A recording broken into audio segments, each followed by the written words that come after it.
नमस्कार, मैं भूपेश छिमवाल और आप देख रहे हैं आवाज 24/7। इस समय लाइव हूँ रुद्रपुर के गांधी मैदान से। था मौका एक फिर तिरंगा यात्रा जो कि राजकुमार ठुकराल यहाँ से शुरू करने वाले थे, पर जहाँ नज़र पड़ी हमारी इस रुद्रपुर के प्रतीक पे कि 191 फीट का तिरंगा जो पूरे एक उत्तराखंड की शान था और इस रुद्रपुर के गांधी मैदान में स्थापित किया गया था, पर जब बात आई उसके सम्मान की, हमारी नज़र पड़ी, आवाज़ रुक नहीं पाई और आवाज़ उठाने का फैसला किया। अगर नज़र डालें उस तिरंगे की तरफ, मैं कैमरामैन से रिक्वेस्ट करूंगा, तो वो केसरिया पार्ट जो ऊपर की तरफ आप देखेंगे फटा पड़ा है। राजनीति चरम पे है। हर घर तिरंगा हो, चाहे भारत जोड़ो आंदोलन हो कांग्रेस का, चाहे बीजेपी का हर घर तिरंगा हो, जहां बात तिरंगे की सम्मान की होती है, अमृत उत्सव मनाया जाता है। पर अगर बात करें इस तिरंगे के सम्मान की, कि जहां आनन फानन में अपना नाम लेने के लिए मौजूदा विधायक इसको वापस लगाते हैं, पर जब इसके रखरखाव की बारी आती है तो कहीं ना कहीं ये दरकिनार कर दिया जाता है। और जब नज़र हमारी इस पे पड़ी तो ये हमारा फर्ज था कि इस पे भी इसकी भी आवाज़ उठाई जाए। यहाँ पे क्योंकि राजकुमार ठुकराल एक रैली निकालने वाले थे, मैं यहाँ पे मौजूद हूँ और कोशिश करेंगे कि राजकुमार ठुकराल से जानने की कोशिश करें कि जब उन्होंने ये तिरंगा स्थापित किया था पूरे जोर शोर से, फिर उसके बाद ये कई दिनों तक ये गायब रहा, इस स्तंभ से गायब रहा, पर वापस जब यहाँ के मौजूदा विधायक ने इसको लगाया, पर अब इसकी जो हालात हैं वो प्रश्न चिन्ह खड़े करने लायक हैं। राजकुमार ठुकराल जी, स्वागत है आवाज 24/7 पे। जी धन्यवाद। हम आए थे आपकी तिरंगा यात्रा को कवर करने के लिए, जी। पर बड़ा दुख हुआ जब ये नजर हमारी उस तिरंगे पे पड़ी जो आपने एक बार स्थापित किया था, एक शान के तौर पे पूरे उत्तराखंड में सबसे ऊंचा झंडा एक तरीके से था। पर जब अब नजर पड़ी तो ऊपर कहीं ना कहीं तिरंगे का वो केसरिया पार्ट, वो रंग जब फटा हुआ था, वो कपड़ा फटा हुआ था, तो सवाल बना और हमारे दिल ने और हमारी पत्रकारिता ने ये एक सवाल उठाने की कोशिश करी कि क्या ये सम्मान है जहां एक तरफ हर घर तिरंगा की बात करी जाती है बीजेपी के द्वारा और एक तरफ बात करी जाती है कांग्रेस के द्वारा कि भारत जोड़ो आंदोलन, पर वास्तविकता क्या ये हो रही है? देखिए, 15 अगस्त को इस झंडे का यहाँ पर लोकार्पण होना था। झंडा नया मुंबई से आ रहा था, लेकिन जो यहाँ के विधायक हैं शिव अरोड़ा जी, उन्होंने 30 तारीख को अपने जन्मदिन पर ही झंडा फहरा दिया, पुराना वाला। जो पुराना पहले से इनकम्प्लीट झंडा था, कटा फटा झंडा था, उसी को मात्र अपनी महत्वाकांक्षा सिद्ध करने के लिए उस कटे फटे झंडे को यहाँ पर लहरा दिया गया, जिसकी कंडीशन आपके सामने 15 अगस्त पर नया झंडा फहराया जाना चाहिए। उन्होंने अपने जन्मदिन पे झंडा फहरा दिया। आज जिसकी कंडीशन आप लोग देख रहे हैं, ये बहुत दुर्भाग्यपूर्ण है। आदमी की महत्वाकांक्षा खत्म नहीं होती, अपनी महत्वाकांक्षा को मारकर राष्ट्र के हित को सर्वोपरि मानना चाहिए, और जिसके कारण से आज ये कटे फटे झंडे के कारण से ये बदनामी हो रही है। पर कहीं ना कहीं आवाज इसकी उठनी चाहिए कि नहीं उठनी चाहिए? जहाँ पे केवल अपना नाम बनाने के लिए यहाँ पे राजनेता, एक बार पहले जब आपने स्थापित किया, फिर क्योंकि आप मौजूदा विधायक नहीं रहे, इसका रखरखाव नहीं हो पाया, ये झंडा काफी महीनों तक इसमें इस स्तंभ पे नहीं था। फिर हमारे कुछ पत्रकार बंधुओं ने आवाज उठाई, फिर आनन फानन में झंडा लगा, पर अब इसकी ये दुर्गति क्या स्वीकार करने योग्य है? देखिए, जिला मुख्यालय में सबसे बड़े अधिकारी हैं डिस्ट्रिक्ट मजिस्ट्रेट, और जिला अधिकारी की अध्यक्षता में एक समिति बननी चाहिए जो जितने राष्ट्रीय स्मारक हैं उनका ध्यान रखने के लिए इस प्रकार के कार्यक्रम, जो कि झंडा है जिससे हमारे देश की पहचान है, इस झंडे की आन बान शान के लिए आजादी के मतवालों ने अपने प्राणों की आहुति दे दी, फांसी के फंदे को चूमा, आज वो झंडे की बेकदरी हो रही है। मेरा निवेदन है डिस्ट्रिक्ट मजिस्ट्रेट साहब से, एक उनकी अध्यक्षता में समिति बन जाए और इस झंडे की देखरेख वो करें। पर क्या ये उनको विचारने नहीं होता कि जब कोई आवाज उठाएगा तभी इसका ख्याल रखना चाहिए? क्या ये केवल एक दिखावे के लिए सब कुछ चल रहा है कि हर घर तिरंगा और भारत जोड़ो आंदोलन, ये केवल तिरंगे को केवल दिखाने के लिए हवाबाजी है कि यह वास्तविकता में अगर मैं देखूं कि प्रत्यक्ष को प्रमाण की जरूरत नहीं है? पर क्या ये है? ये देश का दुर्भाग्य है कि राष्ट्रीय ध्वज उसको बेचा जा रहा है और लोग खरीद रहे हैं। हमारे द्वारा हजारों 30 रुपए से शुरू हुआ, 25 रुपए शुरू हुआ, आज 150 रुपए 200 रुपए का भी मिल रहा है। हमारे द्वारा झंडा बिल्कुल निःशुल्क दिया जा रहा है। हजारों झंडे हमने बिल्कुल निःशुल्क दिए हैं। अगर किसी व्यक्ति से पैसा मांगा है तो मेरे सामने आए। आज झंडा बेचने वाले, ये बहुत दुर्भाग्यपूर्ण है कि हिंदुस्तान के अंदर हमारी आजादी का प्रतीक ये तिरंगा झंडा वो आज बेचा जा रहा है। ये दुर्भाग्यपूर्ण है। आपने बड़े जोर शोर से, बड़े दिल से ये स्तंभ स्थापित किया था और ये ध्वज आरोहित किया था। आज कहीं दिल में ठेस है? बिल्कुल ठेस है।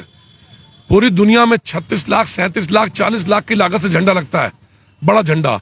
ये उत्तराखंड राज्य का सबसे ऊंचा 191 फुट ऊंचा तिरंगा झंडा है और इसको मात्र 25 लाख रुपए में, 25 लाख से भी कम में यहां पर स्थापित किया गया।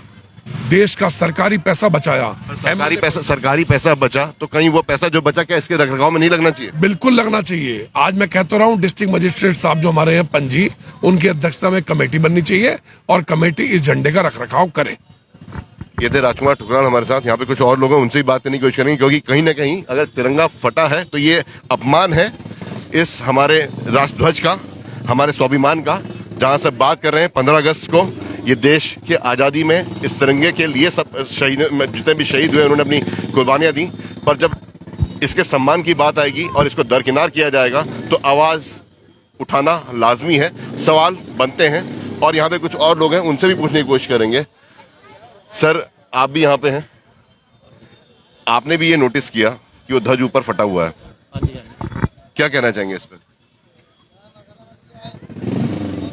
अभी आपके विधायक जी, पूर्व विधायक राजकुमार ठुकराल जी से बात हुई और उन्होंने बड़े साफ शब्दों में कहा कि हाँ भी जो बाहर से झंडा मंगाया जा रहा था, लेकिन शिव अरोड़ा जी ने अपनी शोरत के लिए, अपनी बल्ले बल्ले के लिए कि हाँ भी ये अपने जन्मदिन पर जो पुराना झंडा फहरा दिया, लेकिन उन्होंने इसके मान सम्मान के बारे में नहीं सोचा कि ये राष्ट्र ध्वज की अपमानना क्या है।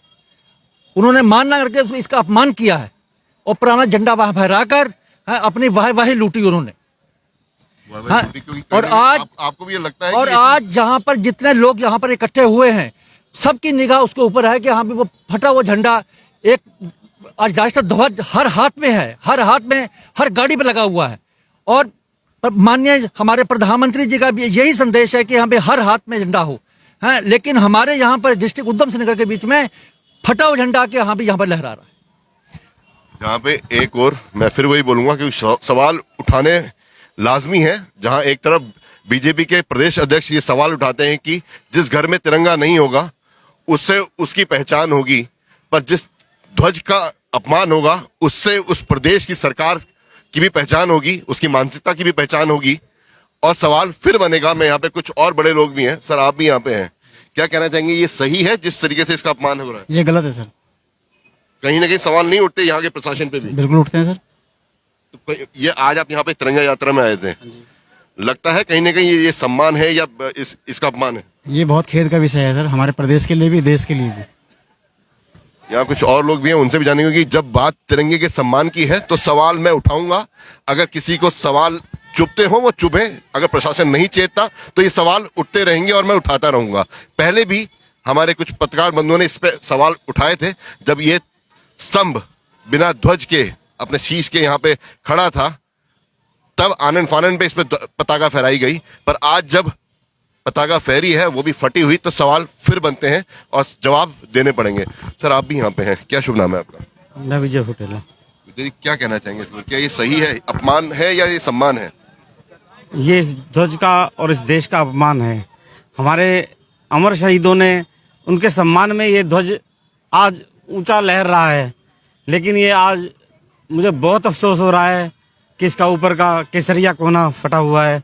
इसको तुरंत डीएम साहब को इसके ऊपर एक्शन लेना चाहिए और इसको सम्मानपूर्वक उतार कर यहाँ पर दूसरा ध्वज चाहे कल भी लगाएं, लेकिन इसको सम्मानपूर्वक उतारना चाहिए। ये हमारे देश का बहुत ही बड़ा अपमान है।